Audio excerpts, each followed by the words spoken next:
जी हाँ, एग्जाम आने वाले हैं और फिर हर बार की तरह इस बार भी ऐसा हो गया है कि मेरे को समय ही नहीं मिला तैयारी करने का और एग्जाम सर पर आ गए हैं। यही हुआ है आपके साथ में? जी हाँ, कोई बात नहीं, बहुत सारे स्टूडेंट ऐसे हैं जिनके साथ में ऐसा हो जाता है। अब वो चाहते हैं कि हम लोग 100% पास हो जाएं, ऐसा कुछ हम कर पाएं इतने शॉर्ट पीरियड ऑफ टाइम में। अब यहाँ पर कुछ लोगों को लगता है कि इस 15 दिन में या 1 महीने में तैयारी करना बहुत ही मुश्किल है, लेकिन आपको बताऊं, जी हाँ, ये मुश्किल जरूर है, लेकिन इसे बोलेंगे कि असंभव नहीं है। क्योंकि अगर हम थोड़ी सी स्ट्रेटेजी, थोड़ी सी रणनीति, थोड़ा सा गाइडेंस लेके अगर इन 15 दिन का यूज कर ले तो आप 100% यहाँ पर पास हो सकते हैं। उसी को लेकर मैं एक वीडियो लेकर आया हूँ यहाँ पे। 15 दिन का कोई ऐसा प्लान हमारे पास हो जो हमको 100% यहाँ पर पास कर दे। तो आज बिना समय गवाए हम जल्दी से स्टार्ट करते हैं। चलिए, नमस्कार दोस्तों, मैं हूं दीपक सिंह गुसाई एंड iOS एक्सपर्ट। ये चैनल है आपका VCIC गुरु जी। इस चैनल को इतनी ऊंचाइयों तक पहुंचाने के लिए बहुत बहुत धन्यवाद। सबसे पहले हम लोग यहाँ पे स्टार्ट करते हैं। मैं हर एक स्टूडेंट्स को, जिनको भी हमें नॉइस की तैयारी कराते हैं, उनको इसी तरीके से गाइडेंस करते हैं। कुछ बातें तो ऐसी है जो आपको पता है, लेकिन कुछ बातें ऐसी है जो बारीकी अगर आप जान लो तो आप बहुत अच्छे से यहाँ पे मार्क्स प्राप्त कर सकते हो। मैं अपने हर एक वीडियो में ये फोकस करता हूँ कि सबसे पहले आपको सिलेबस जानना जरूरी है, क्योंकि यहाँ पर आप ऑलरेडी जानते हो कि कुछ इस तरीके से होता है कि अगर हम सिलेबस की बात करें तो सिलेबस यहाँ पर 2 पार्ट में डिवाइड किया गया है। एक TMA के लिए कुछ चैप्टर्स दिए हैं और एक एग्जाम के लिए दिए गए हैं, जिसे PE बोला जाता है, पब्लिक एग्जाम। अगर आप अपना सिलेबस वाला PDF खोल के देखेंगे तो बहुत सारे चैप्टर्स आपके यहाँ पे मेंशन होंगे और बहुत सारे चैप्टर आपके पब्लिक एग्जाम वाले मेंशन होंगे। स्टूडेंट को कंफ्यूजन रहता है कि हमें पढ़ना कौन सा है, ये पढ़ने हैं या ये वाले चैप्टर पढ़ने हैं या दोनों पढ़ने हैं।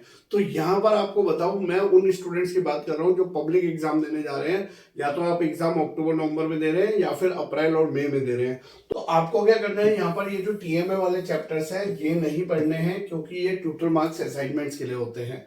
जिन्होंने TMA बनाए होंगे उनको पता होगा। बचते हैं हमारे पास पब्लिक एग्जाम, और करा भी कुछ ऐसा है कि जो हमारा 100% सिलेबस है उसमें से अगर हम देखें तो 40% हमारा सिलेबस TMA में डाल दिया गया और 60% हमारा पब्लिक एग्जाम में। तो ये 60% सिलेबस की ही हमें तैयारी करनी है, जिसके लिए आपके पास सिलेबस होना जरूरी है, वो भी लेटेस्ट वाला। अब बात करते हैं प्रीवियस ईयर क्वेश्चन पेपर की। क्यों इंपॉर्टेंट होते हैं प्रीवियस ईयर के क्वेश्चन पेपर?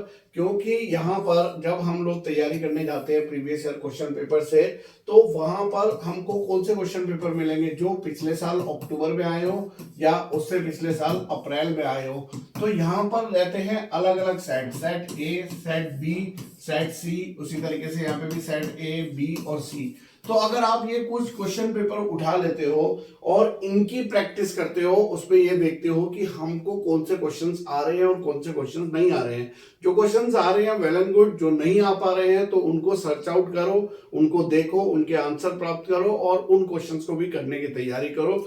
जब आप इन क्वेश्चंस पेपर्स को सॉर्ट आउट करेंगे ना, तो आपको एक हैबिट हो जाएगी, आपको ये समझ में आ जाएगा मेरा जो भी मैं सब्जेक्ट का क्वेश्चन पेपर देने जा रहा हूँ, अटेंड करने जा रहा हूँ, उसमें हमको कौन कौन से क्वेश्चन कितने कितने मार्क्स के आ रहे हैं और हमें कैसे कैसे लिखना है। इस वीडियो के एंड में मैं एक इंपॉर्टेंट चीज और बताऊंगा आपको कि आपको आंसर शीट में क्या चीजें लिखनी है जिससे बहुत अच्छे से आपको मार्क्स मिल सकते हैं। उसके लिए आप वीडियो को लास्ट तक देखिएगा। उसके बाद यहाँ पर आता है सैंपल पेपर। जी हाँ, सैंपल पेपर इसलिए इंपॉर्टेंट हो जाता है क्योंकि सैंपल पेपर में आपको 2-4 चीजों का बहुत अच्छे से पता चल जाता है। क्योंकि जैसे कि आप अब सभी जानते हैं कि MCQs क्वेश्चन, जो हमारे 1 मार्क्स वाले क्वेश्चन है, वो हर सब्जेक्ट्स में दिए हुए हैं। ठीक है, फिर आपको यहाँ पे पता चलता है कि हर क्वेश्चन पेपर में नंबर ऑफ क्वेश्चंस कितने हैं। ठीक है, हम लोगों को कितना कितना क्वेश्चंस है, और हर एक क्वेश्चंस की जो आपकी वर्ड लिमिट होती है वो कितनी है। वर्ड लिमिट, किस क्वेश्चन को हमने कितने लिमिट में लिखना है, यानी कि कितने शब्दों में लिखना है, ये जानना बहुत जरूरी होता है, जो हमें सैंपल पेपर बताता है। क्योंकि सैंपल पेपर के साथ में सॉल्यूशन भी मिलता है, ताकि आपको पता चल सके कि एक 5 मार्क्स का क्वेश्चन है तो उसको आपको इतने वर्ड्स और इतने लाइनों में लिखना है। एक 3 मार्क्स का क्वेश्चन है तो आपको इस तरीके से लिखना है। अगर आप सैंपल पेपर्स को भी देख लेते हैं तो एक कॉन्फिडेंस जो है आपका और ज्यादा बूम कर जाएगा, जिससे कि आप इस आसानी से एग्जाम दे पाओगे। आगे बढ़ते हैं। फिर आता है यहाँ पे चैप्टर वाइज इंपॉर्टेंट क्वेश्चन। जी हाँ, हमको जरूर जान लेना चाहिए कि हमारे हर एक चैप्टर्स के इंपॉर्टेंट क्वेश्चन कौन से हैं और इंपॉर्टेंट क्वेश्चन कौन से होते हैं जो रिपीट करते हैं बार बार। अब ये चैप्टर्स के इंपॉर्टेंट क्वेश्चन ढूंढने जाओगे तो बहुत टाइम लगेगा, लेकिन हम लोगों ने आपकी हेल्प के लिए अपने पोर्टल पे, वेबसाइट पे, जिसका जो है www.vcicguruji.com पे अगर आप विजिट करोगे तो वहां पर जाकर आपको यहाँ पे चैप्टर वाइज इंपॉर्टेंट क्वेश्चंस मिल जाएंगे। उन क्वेश्चंस को आप डाउनलोड करके उनको जरूर पढ़ के जाइए ताकि आपको हर चैप्टर के इंपॉर्टेंट क्वेश्चंस पता हो और उसमें से ही आपके वेटेज कोई ना कोई क्वेश्चंस, उसी में से आपके कोई ना कोई क्वेश्चन जरूर वहां पे रिपीट करते हैं। और साथ ही साथ में कुछ स्टूडेंट तो हमारे साथ में ऐसे हैं जो हमारे साथ में स्टार्टिंग से ही ज्वाइन कर देते हैं। उनके लिए हम लोगों ने ये digital course material for NYSE class 10th और 12th स्टूडेंट्स के लिए लॉन्च करा हुआ है, जिसका पहले प्राइस हमने 2500 रुपीज रखा था, लेकिन अभी हम लोगों ने यहाँ पर जस्ट ऑफर प्राइस चल रहा है कुछ दिनों के लिए 950 रुपीज में। यहाँ पर उन स्टूडेंट्स की बात कर रहे हैं जो कंप्लीट गाइडेंस चाहिए, जिनसे हमारी यहाँ पे देखिए हम लोग क्या क्या चीजें यहाँ पे आपको प्रोवाइड कर रहे हैं। एक तो हम आपको यहाँ पर सिलेबस देते हैं, दूसरा यहाँ पर आपको सैंपल पेपर देते हैं विद सॉल्यूशन, फिर हम लास्ट 3 इयर्स के क्वेश्चन पेपर सॉल्व करके आपको देते हैं हर एक सब्जेक्ट के, जो भी आपके सब्जेक्ट में चाहिए, और इंपॉर्टेंट क्वेश्चंस विद आंसर जो कि एग्जाम ओरिएंटेड हो, यानी कि जो एग्जाम को फोकस करके बनाए गए हैं वो क्वेश्चन यहाँ पे मिलेंगे आपको। देन हम आपको सॉल्व प्रैक्टिकल फाइल का पीडीएफ देते हैं, जो भी आपको प्रैक्टिकल फाइल बनानी है उसके लिए पीडीएफ आपको प्रोवाइड करते हैं ताकि आप उसे देख के बना सके। और आपको एक सब्जेक्ट लिस्ट प्रोवाइड करते हैं जिसमें बताते हैं आपको कि प्रैक्टिकल सब्जेक्ट्स कौन से हैं और नॉन प्रैक्टिकल कौन से हैं, ताकि आप उन सब्जेक्ट के प्रैक्टिकल फाइल बना सको। और लास्ट में स्टेप बाय स्टेप आपको गाइड करते हैं कि आप ई वेरीफाइड मार्कशीट को कैसे प्राप्त कर सकते हो एनवाइस बोर्ड की, और साथ साथ में जो अब आप पास कर लेते हो तो जो भी मार्कशीट या अदर सर्टिफिकेट्स हैं आफ्टर क्वालिफाइंग, उनका पूरा क्या प्रोसेस है, किस तरीके से आप उनको प्राप्त करोगे। तो इस पूरे कोर्स में हम लोगों ने यहाँ पे दिया हुआ है। अगर आपको इसमें एनरोल करना है तो ये व्हाट्सएप नंबर हमने दिया हुआ है, इस व्हाट्सएप नंबर से आइए, जुड़िए हमारे साथ में। इस कोर्स को लेने के बाद में आप यहाँ पर 100% फील करेंगे कि हम लोगों को कुछ ना कुछ समझ में आता है और हम आराम से यहाँ पर एग्जाम देके क्वालिफाई कर सकते हैं। आगे बढ़ते हैं स्टूडेंट। यहाँ पर जिस तरीके से मैं बोल रहा हूँ कि अगर आपको तैयारी करनी है तो साथ ही साथ में आपको बनाने होंगे नोट्स।